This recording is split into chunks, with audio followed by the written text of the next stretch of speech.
우리 이제 마지막 시간 드리도록 할 텐데, 우리가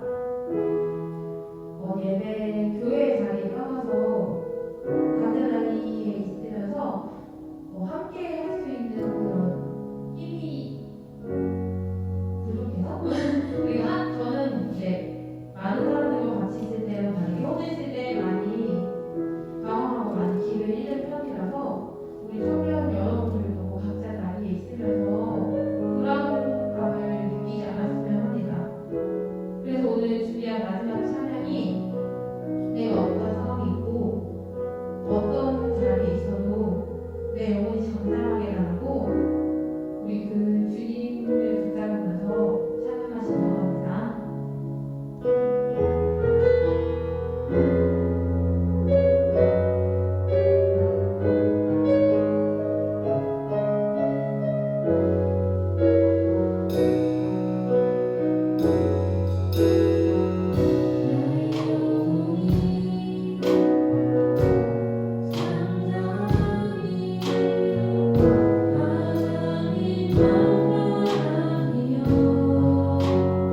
살아계신 하나님 아버지, 오늘 예배에 함께 하심 감사드립니다.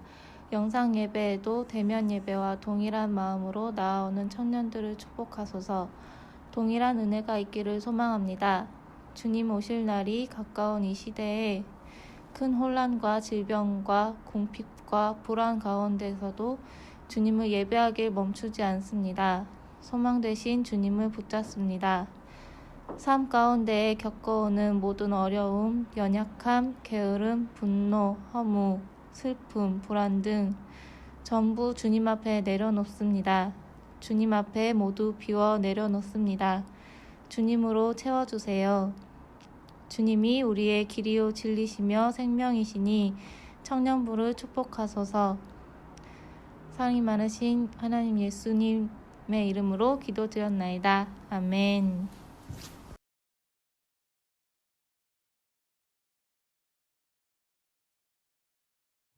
네, 우리 월간교회 청년 여러분 반갑습니다. 한 주간 동안 다 잘 지내셨죠?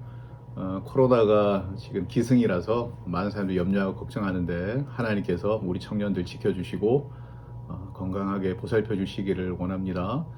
특별히 우리들의 예배가 중단되지 않고 온라인이지만 계속해서 하나님께 예배 드릴 수 있는 그런 우리 청년부가 되었으면 좋겠습니다. 오늘 우리에게 주시는 말씀 제가 읽어드리겠습니다. 마가복음 14장 3절에서 9절까지의 말씀을 제가 받들어 읽겠습니다.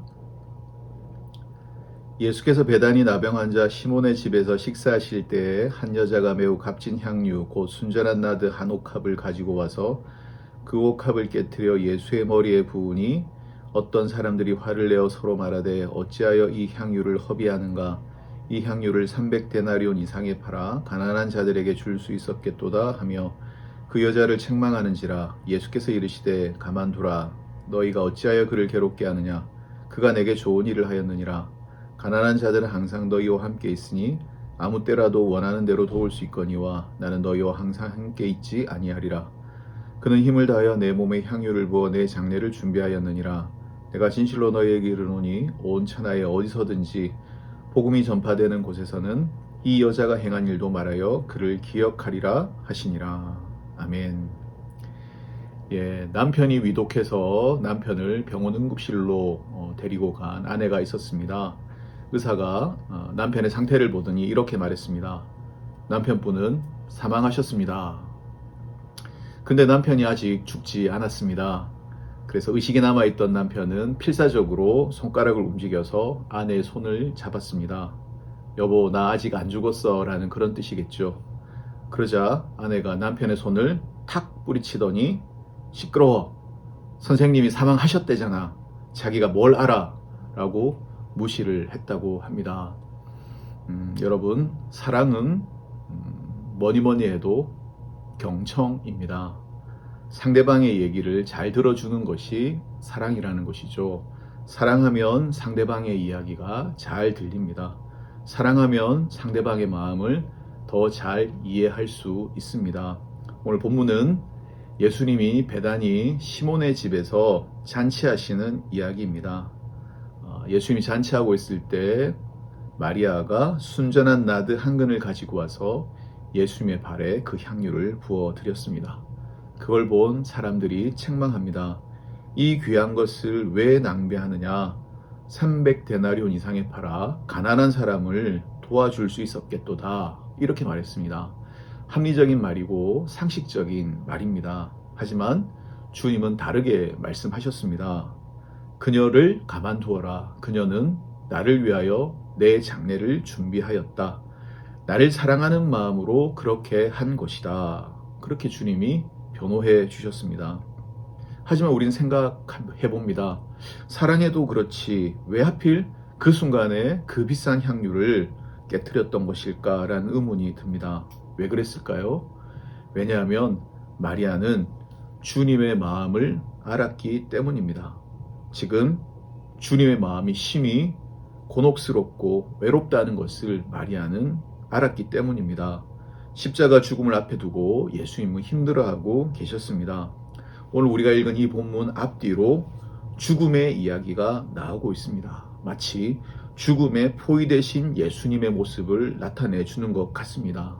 하지만 아무도 그런 예수님의 마음을 알아주지 않아서 예수님 혼자 외롭고 힘들어하고 계셨습니다. 다들 잔치하느라고 주님의 마음을 이해하지 못하고 있었습니다. 하지만 마리아는 그런 주님의 마음을 느끼고 있었습니다. 왜냐하면 주님을 사랑했기 때문이죠. 무엇인지 다 알 수는 없지만 주님의 그 마음을 위로해드리고 싶었던 것입니다. 그래서 향유를 부은 것이죠. 근데 그것이 마리아 자기 자신도 모르는 사이에 예수님의 장례를 준비하는 것이 되었고 주님을 그저 사랑하고 섬겼더니 자기도 모르는 사이에 십자가 사역, 주님의 구원의 사역에 동참하는 복을 누리게 되었다라는 것입니다. 우리 월간교회 청년들이 주님을 그렇게 사랑할 수 있게 되기를 주님의 이름으로 축원을 드립니다. 주님의 마음을 헤아리는 우리 월간교회 청년들이 되었으면 좋겠습니다. 주님의 마음을 아는 것, 주님을 이해해드리는 것, 이걸 우리가 다른 말로 헌신이라고 말할 수 있습니다. 주님을 사랑하고 주님의 마음을 알아드리는 것이 다름 아닌 헌신이다라는 것입니다. 우리 청년들에게 그렇게 주님을 사랑하고 주님의 마음을 알아드리는 그런 마음이 넘치게 되기를 주님의 이름으로 축원을 드립니다. 그런데 마리아는 어떻게 주님의 마음을 잘 알 수 있었을까요? 특별한 능력이 있다든지 눈치가 빨라서 다른 사람은 모르는데 마리아가 캐치한 것입니까? 마리아는 주님의 발 아래 앉아서 말씀 듣기를 좋아했다라고 성경이 기록하고 있습니다. 늘 주님의 말씀에 귀를 기울이고 주님의 음성을 들었던 것입니다. 이것이 주님의 마음을 이해하고 주님을 더 사랑하게 되는 이유였습니다. 마리아는 주님의 말씀 듣는 것을 좋아했어요. 듣지 않으면 이해하지 못하고 이해하지 못하면 제대로 사랑하지 못하는 법입니다. 누구나 다 예수님을 사랑하죠. 마르다도 제자들도 예수님을 사랑했습니다. 그러나 예수님의 음성을 듣고 이해하고 주님의 뜻을 알고 순종할 수 있다고 한다면 더 잘 주님을 사랑할 수 있겠다는 것이죠. 주님을 사랑했지만 주님의 뜻을 모르고 주님의 마음을 이해하지 못했기 때문에 오히려 주님의 마음을 아프게 했던 제자들이었습니다. 우리는 주님의 뜻을 알고 주님의 음성을 듣고 그래서 주님을 더 잘 사랑할 수 있는 우리 월간교회 청년들이 되었으면 좋겠습니다. 마리아는 늘 예수님의 말씀에 귀를 기울이고 있었고 주님의 마음을 알았고 그래서 주님을 더 잘 사랑하고 위로할 수 있었습니다. 그의 언니 마르다는 그렇지 않았습니다. 그저 주님을 대접하겠다는 자기의 생각에 붙들려서 주님의 마음을 이해하지 못했던 것이죠. 어쩌면 예수님 그 순간에 밥맛이 없었을지도 모릅니다. 잔치 음식을 먹을 만한 기분도 아니었을지 모릅니다. 그러나 마르다는 풍성한 음식을 차려서 주님을 대접하는 것이 주님을 사랑하는 것이라고 생각했죠. 나쁘지 않고 사랑의 마음이었지만 그러나 그 시점에서 더 중요한 것은 마리아처럼 주님의 마음을 이해해 드리는 것이 아니었을까라는 생각하죠. 근데 그 차이는 어디서 오죠? 마리아는 주님의 발 앞에 말씀에 귀를 기울였다. 여기서 결정적인 차이가 나오는 것이죠. 예수님과 365일 같이 지냈던 12 제자들도 예수님의 마음을 다 알지 못했습니다. 예수님은 계속해서 십자가에 대해서 말씀하시고 자신의 죽음에 대해서 말씀하셨어요. 이른바 순환 예고를 계속 제자들에게 해주셨는데 제자들은 예수님의 말씀을 제대로 이해하지 못하고 계속 하는 얘기가 뭡니까? 누가 더 큰가? 누가 더 높은 자리에 올라가야 되는가? 내가 주님의 오른편에 왼편에 앉아야 되겠다. 그거 가지고 싸우고 거기만 관심 있었다라는 것입니다. 3년 동안 주님의 말씀을 들었는데도 제대로 듣지 못했던 제자들은 주님의 마음을 알아듣지 못했다는 거예요. 그러나 마리아는 예수님의 마음을 알았습니다. 가장 연약한 여인 하나가 예수님의 십자가의 길을 마음으로 동행해주고 있었습니다. 그래서 예수님이 감동받으시고 마리아를 이렇게 칭찬하셨습니다. 복음이 전해지는 모든 곳에 이 여인의 이야기가 기념이 될 것이다. 왜 그렇습니까? 향유 부은 것이 그렇게 대단한 일입니까? 왜냐하면 일상을 뛰어넘어서 합리와 상식을 뛰어넘어서 주님의 때에 주님의 마음을 알고 제대로 사랑했기 때문에 칭찬받으신 것입니다. 예수님 뭐라고 말씀하시죠? 가난한 자들은 항상 너희 곁에 있지만 나는 항상 너희와 함께 있지 않다. 무슨 말입니까? 가난한 사람 도와주지 말란 뜻입니까? 그 뜻이 아니고 일상적인 것을 넘어서 특별하게 행동해야 될 때가 있다는 거죠. 근데 마리아는 그 때를 놓치지 않았다는 겁니다. 사랑해야 할 때 사랑했고 순종해야 할 때 순종했습니다. 주님이 외로우실 때 주님과 함께 해야 할 때 함께 있었습니다. 이것이 주님을 기쁘시게 하는 일이었습니다. 이것이 십자가 앞에서 힘들어하는 주님을 위로하는 일이 되었습니다. 사랑하는 월간교회 청년 여러분, 여러분이 먼저 말씀 묵상과 기도로 주님과의 사랑에 빠져보시기를 부탁을 드립니다. 그렇게 말씀 묵상과 기도를 통해서 주님의 뜻을 분별하고 주님의 뜻에 맞게 우리들이 순종하고 그렇게 살아간다면 주님이 우리를 기뻐하지 않으시겠습니까? 그래서 이 이야기는 죽음의 이야기가 이 마리아의 향유 도유 사건 앞뒤로 죽음의 이야기가 있어요. 죽음이 마치 예수님을 포위하고 있는 것 같은데, 어둠이 예수님을 포위하고 있는 것 같은데, 그 어둠 속에서 환하게 빛나는 아름다운 본문이 되었다라는 것입니다. 앞뒤로 제사장의 죽음의 모의, 유다의 배반이라는 어둠 속에서 이 향유 도유 사건이 환하게 빛나고 있어요. 그래서 이 마리아의 향유 도유 사건은 마치 렘브란트의 그림들이 그라듯이 어둠 속에서도 빛나는 아름다운 이야기가 될 수 있었습니다. 오늘 사랑하는 우리 월간교회 성도들이 이렇게 주님 사랑으로 환하게 빛날 수 있었으면 좋겠습니다. 헌신이란 다른 것이 아닙니다. 주님을 사랑하는 것이 헌신이고, 주님의 마음을 이해하고 주님의 뜻을 분별하는 것이 바로 충성이에요. 그것을 위해서 필요한 것이 무엇입니까? 말씀을 가까이 하고 주님의 음성을 듣고 날마다 말씀을 묵상하고 기도하면서 주님을 이해하고 주님의 마음을 시원케 해드리려고 노력하는 것이 바로 헌신이고 충성이다라고 말할 수 있습니다. 하나님, 우리 월간교회 청년들이 주님과 사랑에 빠지시기를 바랍니다. 어떻게 빠집니까? 말씀 묵상과 기도를 통해서 주님과 사랑에 빠지게 되고, 주님의 마음을 더 잘 이해하게 되고, 주님의 음성을 더 잘 듣게 되고, 그래서 주님께 더 잘 순종하게 되는 이런 일들이 일어나게 될 텐데, 우리 사랑하는 월간교회 우리 청년들이 그렇게 주님을 뜨겁게 사랑하고 주님과 사랑에 빠지고 말씀과 묵상과 기도로 나아가는 우리 청년들이 될 수 있었으면 좋겠습니다. 기도하겠습니다.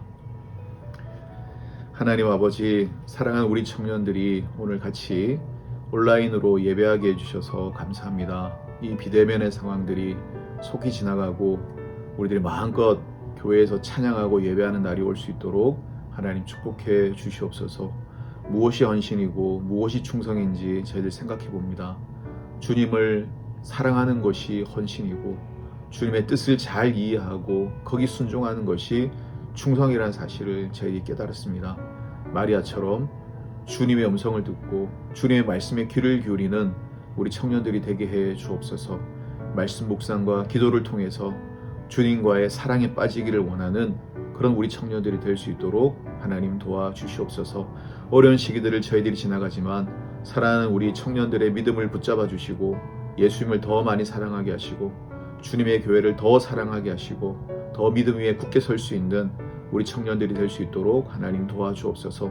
코로나 상황 가운데서도 청년들을 하나님 건강하게 지켜주시고 학업 가운데도 주님 함께 하시고 우리 청년들이 하고 있는 모든 일들 가운데도 주님 함께 하시고 삶의 현장과 일터와 또 학업의 현장과 가정 가운데서 하나님 늘 눈동자처럼 살펴주시고 지켜주시옵소서. 또 좋은 청년부 목사님도 하나님 보내주셔서 우리 청년부가 새롭게 출발할 수 있도록 하나님께서 은혜를 부어주시고 이 모든 일들이 순적하게 이루어지게 하여 주시옵소서. 감사하며 예수님 이름으로 기도드리옵나이다. 아멘. 이제는 우리 주 예수 그리스도의 은혜와 하나님 아버지의 극진하신 사랑과 성령의 감동 감하심이 오늘 전심으로 하나님을 예배하고 예수님을 사랑하며 살아가기로 다짐하는 청년들 머리 위에 지금부터 영원까지 함께 하옵시기를 간절히 축원하옵나이다.